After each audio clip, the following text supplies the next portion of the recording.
Retro. Hi, this is Fred Tatasciore, and you're listening to Dennis and Jay on Podcast Stardust. The Force is strong with both of them.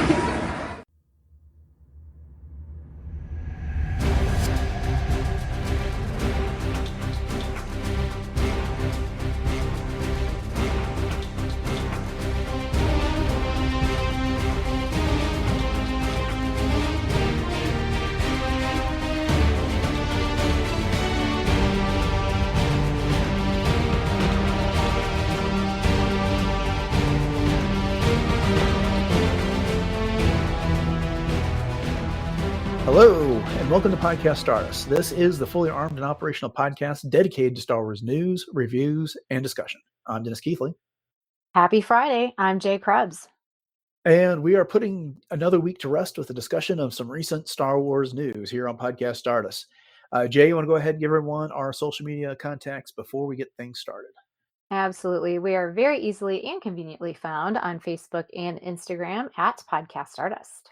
Okay, the dish is aligned, the signal's boosted to maximum output, the shield is down, we are now broadcasting to the galaxy. So, not a lot in hard news here, but we got various people that have either appeared in Star Wars or might be appearing in Star Wars commenting on their involvement or potential future involvement. Leading off with Matt Smith. He was doing an interview with Extra TV about his role in the upcoming movie Caught Stealing. And he was then asked about the reports that he's going to be playing a villain in Star Wars Starfighter. And he was very coy about all this, Jay. Yes. He basically says, I'm in it. Are you sure? And then he referenced how he was originally attached to Episode 9, Rise of Skywalker. And he said, someone told me I was in Star Wars before, and I never was. And then when he kind of got pressed on it, he said, I'm not denying anything. I'm asking you if I'm in it. And then he repeated, I was told I was in it before, and it didn't happen. So I'm interpreting this as him being very media savvy about this. He's under an NDA if he's actually signed to this role. So, of course, he can't say what he's doing if he's doing anything. But the simple fact that he didn't just out and out deny all of this, I think says a lot that he does have the role. He knows he has the role, but until Lucasfilm gives him the okay to talk about his involvement, he's just not going to say anything, wisely so. Mm-hmm. Yeah, he was as coy as a koi in a koi pond.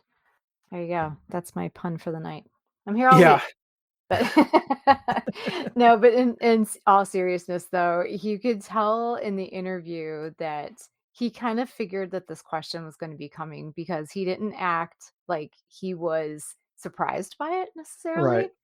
But of course, being the wonderful actor that he is, he was able to maintain decorum and sidestep it very, very well. But I mean, come on, he's got to know it's all over social media. It's all over everywhere. And I'm sure that the interviewer knew that he knew this as well. But, you know, to your point, he's just very good at being able to, keep things on the down low for now. And the fact that he did not deny it outright, as you said, I think definitely speaks volumes as well. Right. And the original reports are that this movie is going to start filming in November. So we may be on the verge of an official announcement from Lucasfilm anyway. But I guess the other comment I would have is that whoever these sources are that leak these things to, the likes of Variety and Deadspin and the Hollywood Reporter, at Lucasfilm, at Disney, at the studio, just really doesn't do these actors any favors when it comes to this. Because once that news gets out there, they're going to get questions about that. Now, they're also probably being well compensated to put up with those questions. Mm-hmm. But, it's just kind of what do you expect them to say in these situations? They're not going to come out and say, no, I'm not doing it, because that's just flat out wrong. But I'm with you. Just kind of the way he played it off. It's like, yeah, he knew the question was coming, but what else could he do in this situation? Right. Yeah. Well, similarly, Oscar Isaac was speaking to Variety, and I can't remember what he was promoting, but he was asked about whether he'd be interested in returning to Star Wars. And his response was that he'd be willing to do so under the right conditions. And more specifically, he says yeah, I'd be a Star Wars again if there was something good to do with that. And he told that to Variety, like I said just a second ago, which is pretty cool because, I remember after The Rise of Skywalker was concluded, when he was doing the interview rounds for that, he was asked about whether he'd do Star Wars again, and he really seemed to suggest that he wasn't interested. I think he Mhm. was doing episode where he was partnered with Kerry Russell. I can't remember who they were talking to, but when he was asked about that, he said he was cashing in his chips, and she brought up the idea of Disney Plus, and he basically kind of said, no, that's not what he's interested in doing at the time. And of Mhm. course, he's done Moon Knight since then on Disney Right. Plus. But what are your thoughts on Oscar Isaac possibly coming back to revive his role as Poe Dameron? Oh, I think it'd be great if there was the role, as he said, that fit. Yeah, And I thought it was so funny when he says, "Yeah, maybe if I needed another house, kind of thing." But, I was thinking to myself, what kind of capacity would I like to see him in? And, it's getting to the point now where there have been quite a few years that have passed, and you can tell that, obviously there's a lot of ways to de-age somebody and do the deep fakes and that type of thing. But I feel like the role would have to be something more, akin to something in the future. So maybe in a leadership role, if we ever got something, like Rogue Squadron, that he could be yeah. some sort of a leadership mentorship role, teaching a new generation of pilots or, something of that nature. But, I thought about, you could do an origin story, kind of like what we had for Andor, but I don't know, if that would be something that would necessarily work at this point. I think the story would, but I don't know if Oscar Isaac himself would be up for something like that. But what are your thoughts? Well, if he comes back, I want to see him in a substantial role. I don't just want to see him in a cameo. I mean, if he wants to do a cameo, that's fine, but I'd prefer to see him have a leading role of some sort. The things that come to mind are that, of course, Daisy Ridley is going to play Rey again in the new Jedi Order movie, which is supposed to take place 10 or 15 years after the Rise of Skywalker. Well, at the rate they're going, that's about how long that will be, from the release of the Rise of Skywalker before we see that movie in theaters, which would be the perfect time difference for Oscar Isaac, and that if he wanted to participate in that movie in some capacity. I Hmm. agree 100%. I think he would be ideal for Rogue Squadron. I could see him being the captain or general. I guess he's a general with the Resistance at this point, so I can't imagine he'd be anything less than a general then, unless he gets busted down again. Hmm. But being a general that organizes Rogue Squadron, that leads fleets, squadrons, or whatever against whatever First Order remnants out there, or whatever new threat is surfaced against the galaxy. I think that would be ideal. I think there are plenty of opportunities to tell good stories with that character. And yeah, I'd be all over seeing him again. I mean, he's such a good actor. He's such a fun actor. He did such a Oh good job in that role that I can't think of a reason not to bring him back. And frankly, my big wish is that they get John Boyega, Oscar Isaac, Daisy Ridley, all to come back for a Star Wars movie and get that reunion and do it faster than what we saw when they had The Force Awakens come out, follow up essentially Return of the Jedi and the saga, when it was so much later and Mark Hamill and Carrie Fisher and Harrison Ford were so much older. Let's get these actors in their primes to come right. back and do stories. Let's not wait so long. Let's tell the next great Star Wars movie story with them, or just don't do it. Go farther into the future and bring us new actors and just tell us brand new stories. No, absolutely, 100% agree. Yeah. One of the other quotes I found when I was researching this was back in 2020, he was talking to Deadline, and when asked about whether he'd be willing to do Star Wars again, he said, "I enjoyed the challenge of those films and working with a very large group of incredible artists and actors, prop makers, set designers, and all that was really fun." But then he went on to jokingly say that he would probably return if he needed another house or something. So Mhm. it kind of reminds me of a lot of people that worked on Star Wars, where when they were finally done with their roles, they were not eager to come back until they really had an opportunity to take a step away for a number of years. And then the kind of the nostalgia sets in, and it's like, that was a good crew. That was fun. Those movies are something worthwhile doing, so why not go back? Oh, yeah. Well, I can imagine when you're in the thick of things that it is both overwhelming and amazing at the same time. They're putting their hearts and souls into these roles, and there's so much that goes along with it, with the junkets and all of the hype and just doing all of the even cons like celebration, and it's a lot. So, there's a point to where as much fun as they have, there's a little burnout, which I can totally understand that. So sometimes if you get a little distance between yourself and those characters or those experiences, then you can say, yeah, okay. Like you said, I'm ready to go back now. I'm ready to explore at least some of these possibilities because Star Wars is intense. So I'm Yeah. assuming, it would take a toll on anybody in a lot of ways. I also wonder if this is the conspiracy side of me, and so I'm not investing anything in this, and nobody should either. But he was supposed to be at Star Wars Celebration Japan and Right. canceled that appearance not too long before the convention actually happened. And a lot of the speculation at the time was that he was going to be playing Moon Knight in the upcoming Avengers movies. That's neither been confirmed, denied. Nobody's really officially said anything one way or the other about that. And I'm not even sure too many people have been asked. But I would not have been too surprised if something about his involvement in future Star Wars was brought up then. Or maybe they were going to say he's attached to Starfighter or that he's going to appear in something else.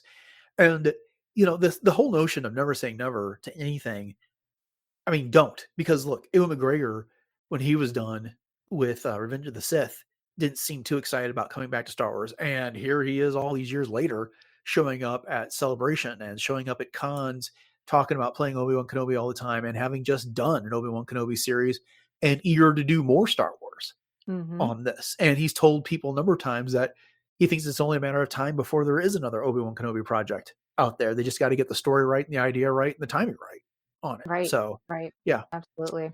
Well, I think right now too, his big thing is isn't he on Broadway right now? I thought that that was where his main focus is, and maybe that's what he was promoting when you found this news article. I can't remember. I don't remember if I saw that in a news article or not, but I know he's got a really extensive Broadway background, so maybe that's what he's just taking some time to do that right now. Yeah, maybe he is. I just looked it up real quickly and it looks like he was on Broadway in 2023 in The Sign and Sydney Bristing's Window, which I'm not familiar with, but he was there for 2022, 2023. He worked Mhm. on that. So, yeah, maybe. I really don't know. I mean, frankly, I'm not particularly great at keeping up with all these actors are doing unless they're doing something I've heard about and then I'm looking forward to. So, Mhm. yeah, but that's a potential. I don't know. Yeah, we'll see. I'm Yeah. hopeful that he'll come back. He did a promotional bit for the Galactic Star Cruiser when it was still around, and got a kick out of that. When he was doing the cockpit thing where you fire all the cannons, and he's like, "I still got it, baby!" when he was shooting down Right. Imperial ships that were attacking the Star Cruiser. So it doesn't seem like a project that he really is written off out of his life. But again, I respect that idea that it needs to be something worthwhile and not just come back just for the sake of coming back. Sure. Absolutely. Okay. Well, our trilogy of actors that are talking about or not talking about their future Star Wars participation includes Jude Law, who was doing an interview with Screen Rant while promoting the upcoming film Eden. And again, he was asked about whether he would be picking up the reins of Jod Na Wood again in any future projects. And I don't know exactly how he was asked this question, but it was kind of a leading question. His response to which was, "Well, you kind of put the answer in my mouth." That thinking, "I hope you get to see this man again." And he's thinking, Jod Na Wood, "There must be a way out of this so that my story can continue." So they're talking about the end of the Skeleton Crew series when Mhm. his plot had been foiled, and then the follow up question was, "Have you heard any updates, or are you confident we'll see him again?" To which Jude responded, "I'm sure you appreciate that there are so many moving parts to that colossus. All I can Love say is that. we had a really great exception. We had a really exceptional time making it. It was done with such grace. Boy, I'm butchering this quote. It was done with such grace, spirit, and inclusion and collaboration. I had a ball and at times was allowed to overindulge, I think, in my own childhood fantasies of being in the Star Wars universe. But I was very, very pleased with the results and very happy to have had the opportunity to work with that extraordinary group of directors. So that's PR 101. And instead of answering the question that's being asked there, answer the question that you want to be asked in that Yeah. situation here. And again, we were just talking about Matt Smith being put on the spot, and being under NDA. They always are under these Oh, things. yeah. And we heard rumors not too long ago about Jod possibly showing up in other Star Wars projects outside of Skeleton Crew in the future. This suggests to me that there's at least been some discussions, maybe not any agreements or any firm plans put in place, but he's not going to say anything stupid that jeopardizes anything going forward. But what's your take on this? Oh, for sure. Yeah, and it's so wonderful to hear him say very enthusiastically that he would love to step back into Jod's boots. He hopes that it's not the last you've seen of this man. I hope you get to see him again. And, it's no secret that John Watts and Christopher Ford really enjoyed working with him as well. So, you think to yourself, well, maybe there is a possibility of something going forward with Jod Nanawood. And I mean, think about the fact too that the Skeleton Crew, the whole timeline is within the Mandoverse, that particular timeline. So there's nothing saying that he couldn't potentially show up even as a cameo or in at least one episode or more of something with, Mando and Grogu if it gets back onto the small screen. Mm-hmm. So, or maybe we could get a surprise cameo from him in the movie itself too. That'd be great. Yeah, I'm with you there.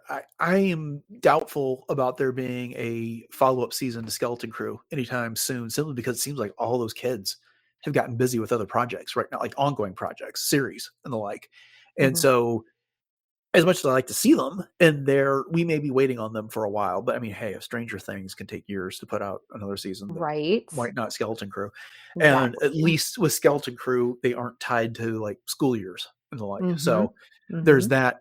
But I am also with you that I don't necessarily have to have him back in Skeleton Crew. I can see him in another show, whether that is a guest starring role.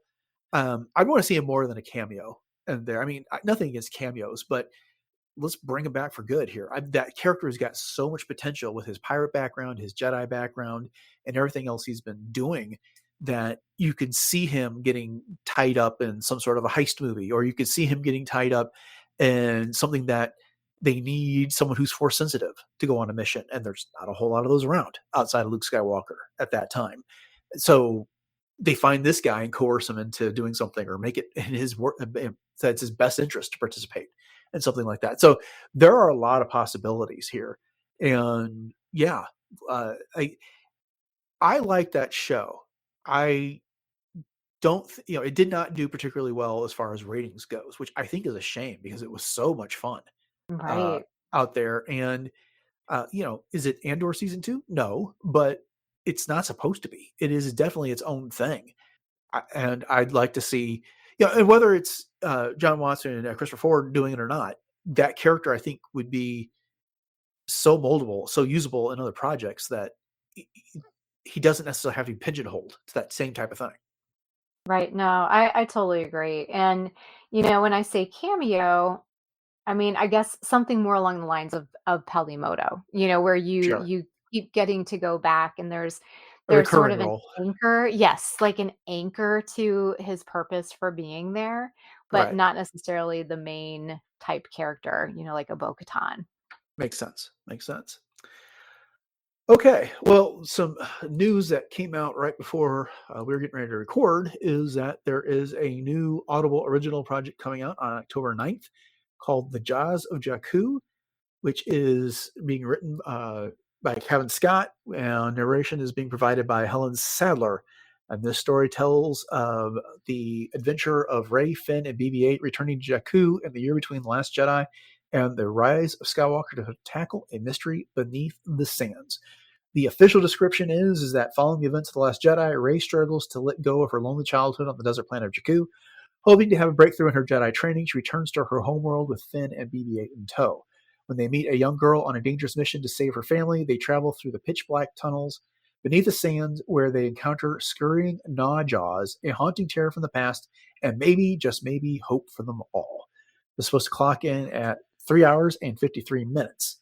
This all sounds fantastic to me. There's one thing that's giving me pause, and that the category listed for this is children's audiobooks. Yeah, I noticed that as well. Yeah, and 3 hours and 53 minutes seems like an awfully long story for children when it comes down to it. And this is not the same thing, but why this gives me pause is that in going through the High Republic, I've read all the middle grade books, and quite frankly, there's a lot of talented authors writing them, but their young adult and their adult work far outshines their middle grade work. And I am just very nervous that that is going to prove to be the case here, and we're not going to get something that. Again, I'm trying to be careful here because I don't want to discredit anything, but it's just not of a quality. It's not of that the young adult type stuff is here. But what's your thought on that?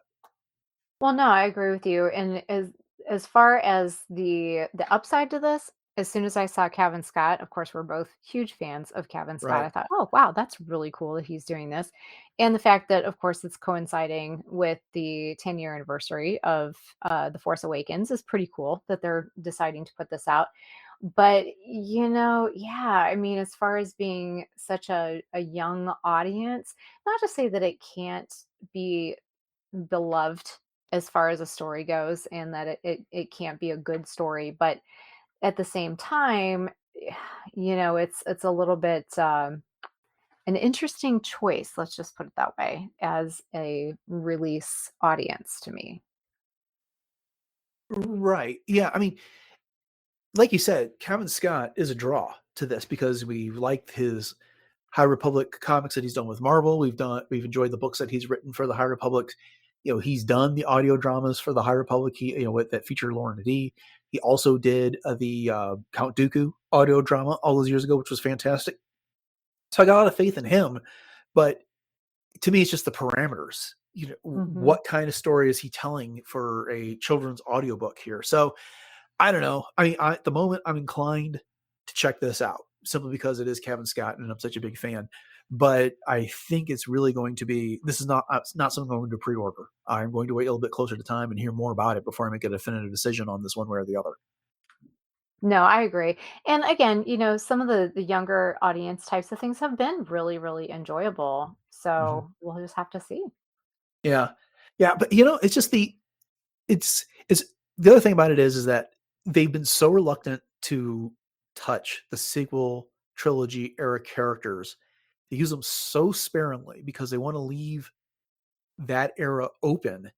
for the likes of movies and things like that. But the other thing is they just didn't give themselves so much time to fill up with between The Last Jedi and The Rise of Skywalker here. I mean, I haven't read it yet because I'm kind of waiting for it to get a little bit more published and bundled.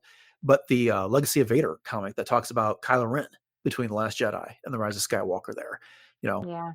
I want to see what happens in that year and stuff like that. But they just were so hands off for so long. Give us that content. Why not? Here. Right. I mean, we have the Resistance Reborn book by Rebecca Roan Roanhouse, I believe. horse. Hmm. Roanhorse. Yeah. That came out, but that's like almost an immediate prequel to the Rise of Skywalker. So it's just a very undeveloped era. Meanwhile, they chalked the time period of the original trilogy so full of comics that they didn't leave themselves much wiggle room for writing stories. And they're beginning to really fill up that era between Revenge of the Sith and A New Hope and the Return of the Jedi and the Force Awakens with stuff. Oh yeah, for sure. So, Yeah. all right. Well, the last story we got is a bit of a down note, but Terrence Stamp, who we all know as Chancellor Valorum from The Phantom Menace, has passed away at the age of 87. He died on August 17th, apparently surrounded by friends and family. It was not a huge role in The Phantom Menace, but it was an important one.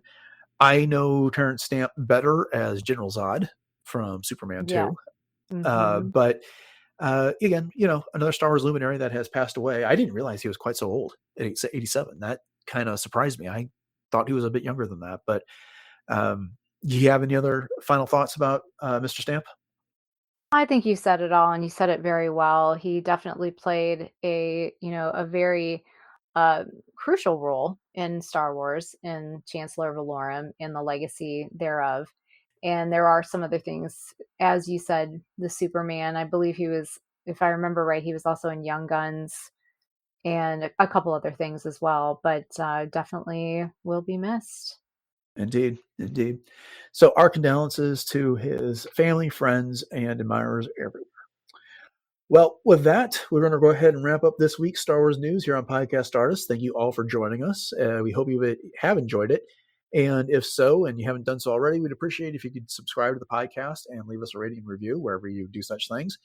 And then if you want to catch more episodes of the show beyond what you're likely to find on your podcatcher choice, head over to RetroZap, where you can find all previous 928 episodes of the show.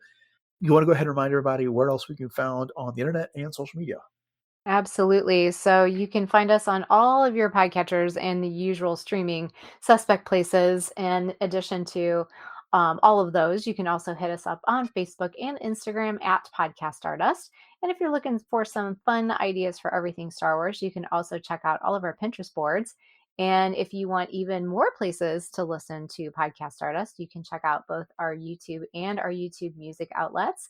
And we sure would appreciate it if you would subscribe to both of those and share those out with your friends, because we'd really like to get that YouTube subscription trophy thing, because that's really cool.